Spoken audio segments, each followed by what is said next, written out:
Hello નમસ્કાર મિત્રો, દરેકનું હાર્દિક સ્વાગત છે મિત્રો। ધોરણ 7 વિષય હિન્દી આપણા દ્વિતીય સત્રનો પાઠ નંબર 3 સચ્ચા હીરા, જેની અંદર મિત્રો અભ્યાસ અને સ્વાધ્યાયનું સંપૂર્ણ સમજૂતી સાથે સોલ્યુશન કરીશું। તે પહેલાં ચેનલમાં નવા છો તો ખાસ મિત્રો ચેનલને સબસ્ક્રાઇબ કરી વિડીયોને લાઇક ઉપરાંત નીચે એક હાઇપનું ઓપ્શન આપેલું હશે તેના પર એક વખત સિમ્પલી ક્લિક કરી દેશો। ચાલો શરૂ કરીએ। જોઈએ સૌપ્રથમ અભ્યાસ, તેની અંદર પ્રશ્ન 1, निम्नलिखित प्रश्नों के मौखिक उत्तर दीजिए। पहला प्रश्न है, चौथी स्त्री का बेटा सचमुच हीरा था, क्यों? उत्तर, चौथी स्त्री का बेटा बहुत ही सीधा साधा और सरल स्वभाव का था। सिर पर पानी से भरा घड़ा उठा ला रही माँ को उसने अनदेखा नहीं किया। वह माँ के पास गया और घड़े को उसने सिर पर उतार कर अपने सिर पर रख लिया। घड़ा लेकर वह घर की तरफ चल पड़ा। इस तरह अपनी माँ के प्रति सच्चा सेवा भाव दिखाकर उसने खुद को सच्चा हीरा साबित कर दिया। प्रश्न 2, अपने घर में आप माता पिता को कौन कौन से काम में मदद करते हैं? उत्तर, मैं माँ के कहने पर बाजार से चीज़ें खरीद लाता हूँ। इन चीज़ों में साग सब्जी, दवाएं, फल तथा अन्य वस्तुएं होती हैं। घर की साफ सफाई में भी माँ की मदद करता हूँ। पिताजी के लिए पत्र डाक खाने की पत्र पेटी में डालाता हूँ, तो भी कि यहाँ उनके कपड़े ले आता हूँ। उनके कहने के अनुसार खाने पीने की चीज़ें लाता हूँ। इस प्रकार घर में मैं अपने कामों में अपने माता पिता की मदद करता हूँ। प्रश्न 3, आदमी सच्चा हीरा कैसे बन सकता है?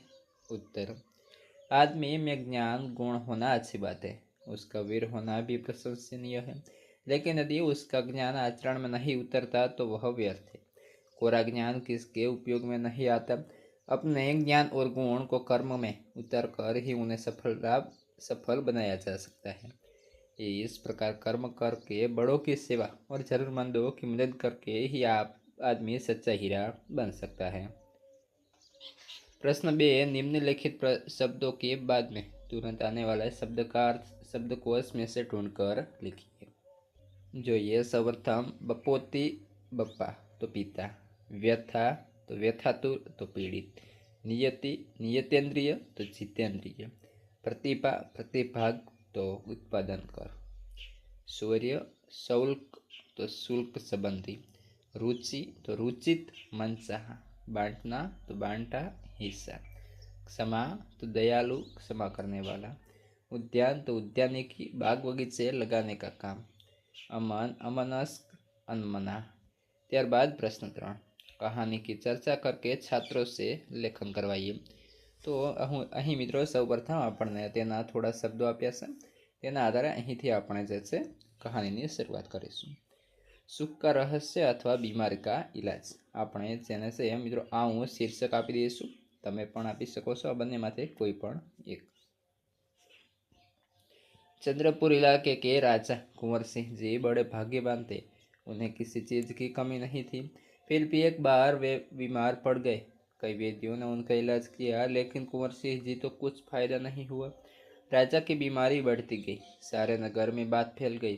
तब एक अनुभवी बूढ़े ने राजा के पास आकर कहा, महाराज आप किसी सुखी मनुष्य का कुर्ता पहनिए, अवश्य स्वस्थ हो जाएंगे। बूढ़े की बात सुनकर राजा ने सोचा, इतने इलाज किए हैं तो एक और सही। राजा कुंवर सिंह सुखी मनुष्य की खोज में निकले। बहुत तलाश के बाद वे खेत में जा पहुँचे।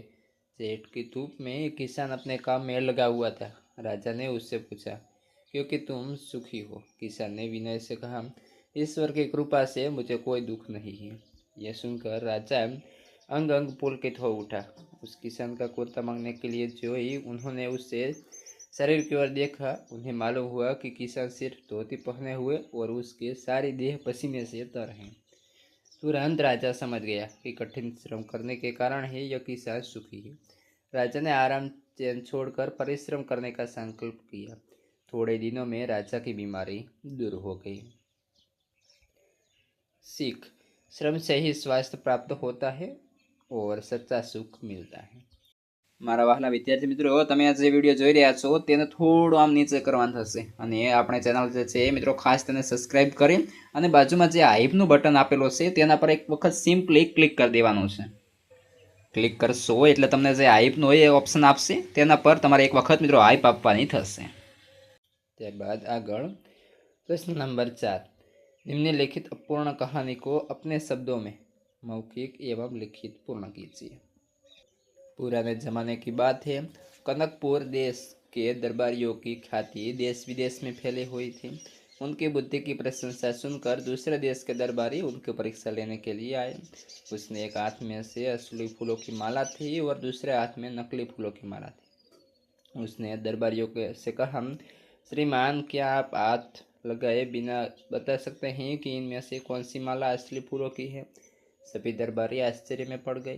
दोनों मालाएं बिल्कुल समान लग रही थी। दरबारी के प्रश्न का उत्तर देना मुश्किल था, पर आखिर एक बुद्धिमान दरबारी खड़ा हुआ।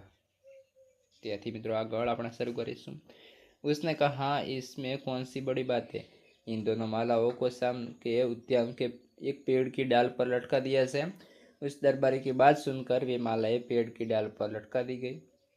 कुछ ही समय में मनन करते हुए मधुमक्खी आई और एक माला पर बैठ गई। दूसरी माला के पास एक भी मधुमक्खी नहीं थी।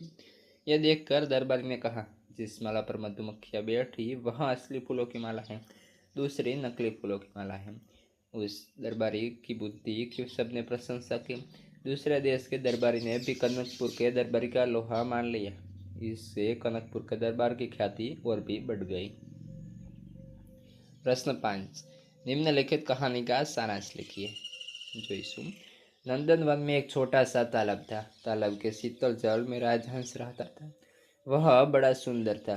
उसी तालाब के पास एक पेड़ पर दुष्ट कौवा रहता था। वह राजहंस की सुंदरता पर ईर्ष्या करता था। एक दिन शिकारी थका हुआ तालाब के पास आया। उसने तालाब से पानी पिया और पेड़ के नीचे विश्राम करने लगा। उसे नींद आ गई। कुछ देर बाद शिकारी के मुंह पर धूप आने लगी। राजहंस को दया आ गई। राजहंस ने वृक्ष पर बैठकर अपने पंख फैला दिए, जिससे शिकारी के मुंह पर छाया आ गई। कोई कौवे से हंस की भलाई और शिकार की सुखद नींद दिखी नहीं गई। उसने शिकारी को परेशान करने का सोचा, ताकि शिकारी हंस को मार डाले। कौवा उड़ता हुआ शिकारी पास गया और उसके सिर पर चोंच मारी और उड़कर दूर जा बैठा। शिकारी तुरंत जाग गया और क्रुद्ध हो गया। उसने पेड़ पर देखा तो राजहंस पंख फैलाए बैठा था। शिकारी ने सोचा, यह कार्य इसी हंस का है। उसने राजहंस को मारने के लिए बाण चलाया, लेकिन राजहंस उसकी आवाज सुनकर उड़ गया। तो मित्रों तेनो सारांश जोईशुं। एक दिन एक शिकारी एक पेड़ के नीचे बैठे सो रहा था। जो ही उसने मुंह पर धूप आने लगे, एक राजहंस ने अपने पंख फैला दिए, ताकि शिकारी के मुंह पर धूप न आए। यह देखकर राजहंस से ईर्ष्या करने वाले कौवा शिकारी के सिर में चांच मारकर उड़ गया। शिकारी उठा और गुस्से में आकर बाण चला रहा था कि इससे पहले ही राजहंस उड़ गया। राजहंस को मारने की कौवे की युक्ति धरी की धरी रह गई। तो मित्रों જોઈશું તેનો સ્વાધ્યાય में प्रश्न 1। निम्नलिखित प्रश्नों के उत्तर दीजिए। पहला प्रश्न, पहली स्त्री ने अपने बेटे की प्रशंसा कैसे की? उत्तर, पहली स्त्री ने कहा कि मेरा बेटा लाखों में एक है। उसका कंठ बहुत मधुर है, वह बहुत अच्छा लगता है। उसके गीत को सुनकर कोयल और मैना भी चुप हो जाती हैं। लोग बड़े चाव से उसका गीत सुनते हैं। भगवान सबको मेरे जैसा बेटा दे। इस प्रकार पहली स्त्री ने अपने गायक बेटे की प्रशंसा की। प्रश्न 2, दूसरी स्त्री ने अपने बेटे की तारीफ में क्या कहा? उत्तर, दूसरी स्त्री ने अपने बेटे की तारीफ में कहा कि उसकी बराबरी कोई नहीं कर सकता। वह बहुत ही शक्तिशाली है। वह बड़े बड़े बहादुरों को भी पछाड़ देता है। वह आधुनिक युग का भीम है। इस प्रकार दूसरी स्त्री ने अपने बेटे के बल का बयान किया। प्रश्न 3, तीसरी स्त्री ने अपने बेटे की विशेषता में क्या कहा? उत्तर, तीसरी स्त्री ने कहा कि मेरा बेटा साक्षात बृहस्पति का अवतार है। वह जो कुछ पढ़ता है उसे एकदम याद कर लेता है। ऐसा लगता है मानो उसके कंठ में सरस्वती का निवास हो। इस प्रकार तीसरी स्त्री ने अपने बेटे की बुद्धि की तारीफ की। प्रश्न 4, चौथी स्त्री ने अपने बेटे का परिचय कैसे दिया? उत्तर, चौथी स्त्री ने कहा कि मेरा बेटा तो एक साधारण लड़का है। वह न तो गंधर्व सा गायक है, न भीम सा बलवान, और न बृहस्पति का बुद्धिमान। मैं उसकी प्रशंसा कैसे करूं? इन प्रकार चौथी स्त्री ने एक सीधे साधे लड़के के रूप में अपने बेटे का परिचय दिया। ત્યારબાદ મિત્રો પ્રશ્ન 2, निम्नलिखित उक्ति कौन किसे कहता है लिखिए। पहलू, यही सच्चा हीरा है। तो एक वृद्ध महिला चारों स्त्रियों से कहती है। 2, माँ लाओ मैं तुम्हारा घड़ा पहुँचा दूँ। चौथी स्त्री का बेटा माँ से कहता है। 3, सुने मेरा हीरा आ रहा है। पहली स्त्री अन्य स्त्रियों से कहती है। 4, देखो यही मेरी गोद का हीरा। तीसरी स्त्री अन्य स्त्रियों से कहती है, देखो वह मेरा लाडला बेटा आ रहा है। दूसरी स्त्री अन्य स्त्रियों से कहती है। મિત્રો આ સાથે સંપૂર્ણ સ્વાધ્યાયનું સોલ્યુશન અહીં પૂર્ણ થાય છે। આગળના પાઠનું અને અન્ય વિષયોનું તમારા સંપૂર્ણ સોલ્યુશનની લિંક આ વિડીયોના ડિસ્ક્રિપ્શનમાં આપેલી છે, ત્યાં જાઓ અને ફટાફટ મેળવી લો। ઉપરાંત આ વિડીયો તમારા મિત્રોને શેર કરી દેશો।